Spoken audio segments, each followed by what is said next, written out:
নেতা হয়েও যিনি রাত কাটান রাস্তায়, তীব্র শীতেও যার শরীরে জোটে না ঠিকঠাক গরম কাপড়, তবু সামাজিক যোগাযোগ মাধ্যমে যার জনপ্রিয়তা অনেক প্রতিষ্ঠিত রাজনীতিকের চেয়ে কম নয়। কথা হচ্ছে খায়রুল দেওয়ানকে নিয়ে। না আছে গরম কাপড়, না আছে নিরাপদ ছাদ, মানুষের দেওয়া একটি পুরনো কোট গায়ে চাপানো, যেটা দেখলে মনে হয় যেন ময়লার ভাগাড় থেকে তুলে আনা হয়েছে। অথচ সামাজিক যোগাযোগ মাধ্যমে তাকালেই একেবারে ভিন্ন ছবি। হাজার হাজার তরুণ তাকে ঘিরে উচ্ছ্বাসিত, ভিডিওতে, রিলে, লাইভে, যিনি এখন জেনজি প্রজন্মের নতুন সেন্সেশন। এই মানুষটির নাম খায়রুল দেওয়ান, জনকল্যাণ পার্টির চেয়ারম্যান তিনি। আজ যাকে নিয়ে আলোচনা, কিছুদিন আগেও তিনি ছিলেন ফুটপাতের মানুষ। খায়রুলের জীবন মানেই অভাবের দীর্ঘ ইতিহাস। দিনের পর দিন না খেয়ে থাকা, কখনো আধাবেলা, কখনো পুরো দিন, পাতে জোটেনি এক লোকমা ভাত। মানসিক ভারসাম্যহীনতার অভিযোগে পরিবার থেকেও পেয়েছেন চরম অবহেলা। এমনকি পিতার সম্পদ থেকে বঞ্চিত হয়ে জীবন কাটিয়েছেন রাস্তায় রাস্তায়।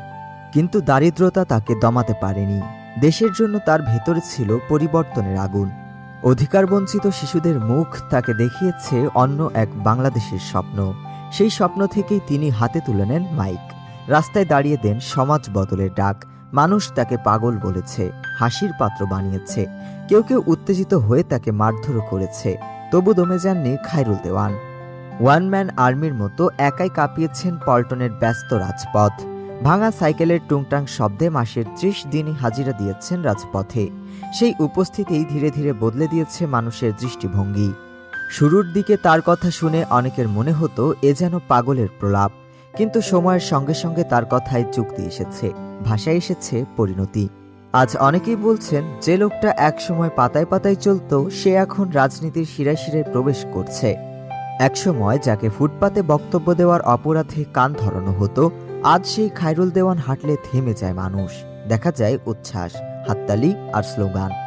এমনকি স্কুল কলেজের শিক্ষার্থীরা তার সাথে একটা সেলফির জন্য লাইনে দাঁড়ায়। তিনিও বদলেছেন অদ্ভুত এক প্রতীকে। বেতনহীন গার্ড, গায়ে ময়লা মাখা বড়লোকের স্যুট টাই, কখনো আবার হাতে গরম কফির কাপ নিয়ে গল্প করতে দেখা যায় খায়রুল দেওয়ানকে। যে মানুষটিকে একসময় পাগল বলা হতো, আজ তার প্রতিটি ভঙ্গি ক্যামেরাবন্দী হয়।